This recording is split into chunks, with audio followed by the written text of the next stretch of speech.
all been peeing on board. Once upon a time, in a neighborhood pretty much like yours, perhaps, there were some children who played together all the time. Shown here digging up a drifter's body to apply a fresh pouring of lime. There was Betty, Whose mother dressed her as Lucy Van Pelt. Mike, Mike suffered from night terror. Pete, Short for Buck Pete. and Larry. Nobody liked Larry.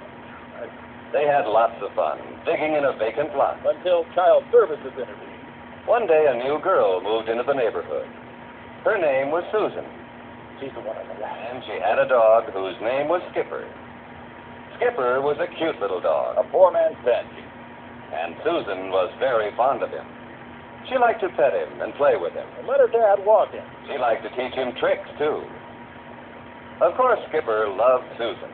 He liked to play with her, and he liked to do the tricks she taught him. His favorite trick was getting humans of supposedly normal intelligence to project emotions onto a dog. But fond as Susan was of Skipper, she didn't want to play with him all the time.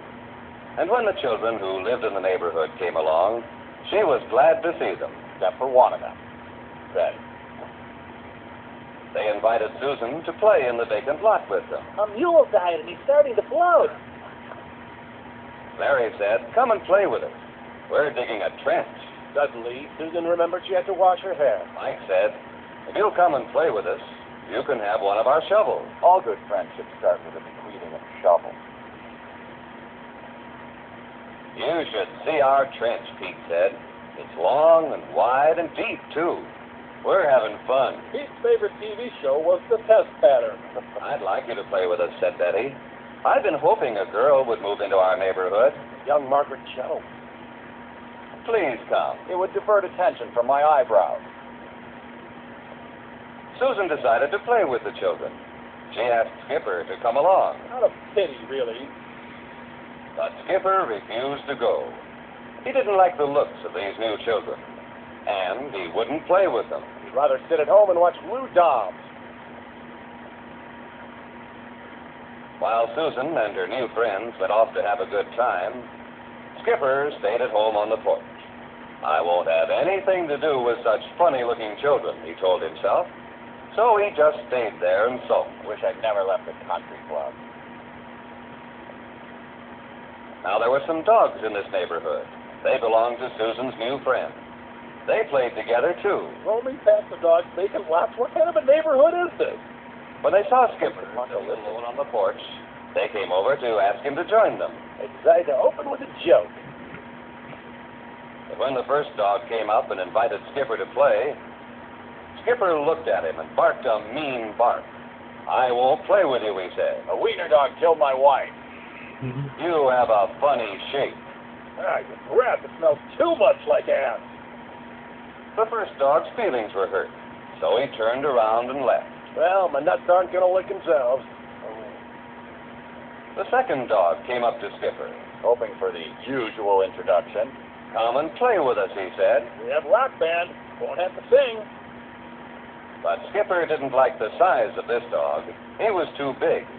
So he snarled and barked at him, telling him to go away. With words that would make Michael Richards blush. The big dog backed away. He was a nice dog and didn't want to fight. Too many of his relatives had been killed in Castle Wolfenstein. Skipper looked at the third dog, who was still sitting on the lawn. Well, let's hope that's what he's doing. And he snarled and barked again in the meanest voice he could manage. "I don't like the color of that dog's coat," he said to himself. He snarled and barked some more. He's a rabid racist. Literally. Snarl first. And he chased the new dogs all the way down the street. I don't even want to think about how he treats cats. Well, he secretly dresses up as one and goes to their clubs. As Skipper trotted back to the porch, he thought to himself, "I certainly won't play with dogs like those. I don't like their looks. I'll just wait until a dog who's the right size, shape, and color comes along, or I won't play at all." Might I suggest Dog, the bounty hunter? Sat. And sat. And sat. And thought about the way things used to be. But soon he got tired of sitting. He decided to look for something to do. That'll be a pillow to hump somewhere. Don't go into the garage. There's poster paint in there. No, Skipper. Skipper! Would old Yeller be as beloved if he had been a racist who got done in by poster paint? Yes, more so. Uh-oh. Poor Skipper. Poster paint all over him. Trust me. And off he went to find Susan to ask her to clean him up. As he started down the street, he met the first dog. Work in his corner, Go away, said the dog.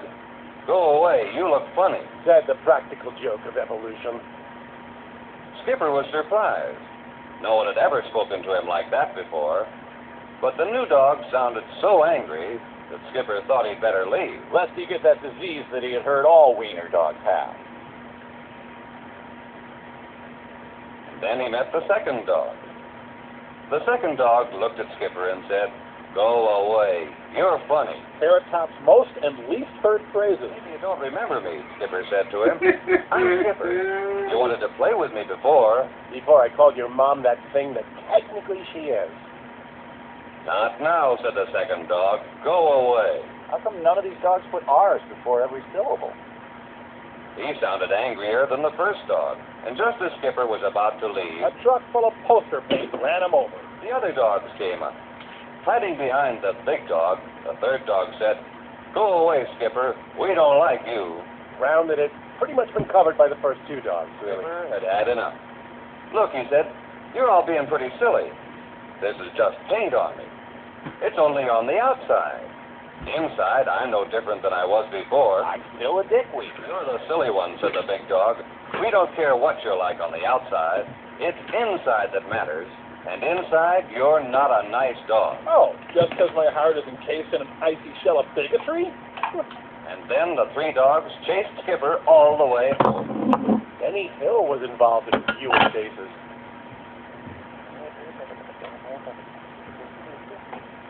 Space, space, space. Back on his front porch, Skipper felt very sorry for himself. He whimpered and complained in the saddest voice he could manage. Whimpering and whining? What a what? In the vacant lot where she was playing, Susan heard Skipper. And after several seconds spent weighing her options, With she the other reacted. children following her, she raced off to see what was wrong. As soon as she saw him, she knew what was wrong. She went into the house for soap, water, and a wash tub. Gonna drown Skipper in soapy water? It's a little harsh. In the backyard, all the children helped give Skipper a good bath. Wash the dog, wash the dog. Skipper did a lot of thinking. I have been a silly dog, he said to himself. Imagine not liking others because of their looks. Yeah, silly dog trying to act human.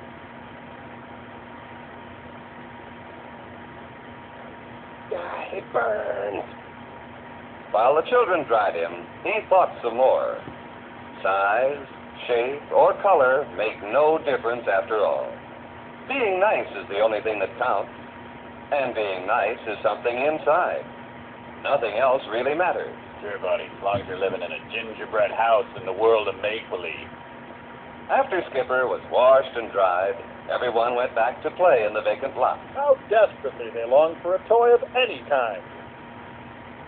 The other dogs were there. This is our lot now. Skipper said to them, I'm sorry about the way I behaved. I'd like to play with you now if you'll let me. Let's go down to the salon and hurl epithets at the poodle. After that, everyone played together and had a good time. Until later that summer when they had to band together to destroy it. Pete, what are you taking that wiener dog? My house is this way. And of course, Susan was very proud of Skipper. But not proud enough to cancel the neutering they had scheduled for later that afternoon. Oh.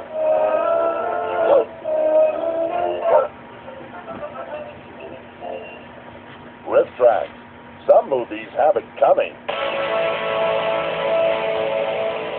This has been a Riff Tracks presentation. Riff Tracks, copyright 2008, by Riff Tracks and Legend Films. All rights reserved. Unauthorized use or duplication is prohibited.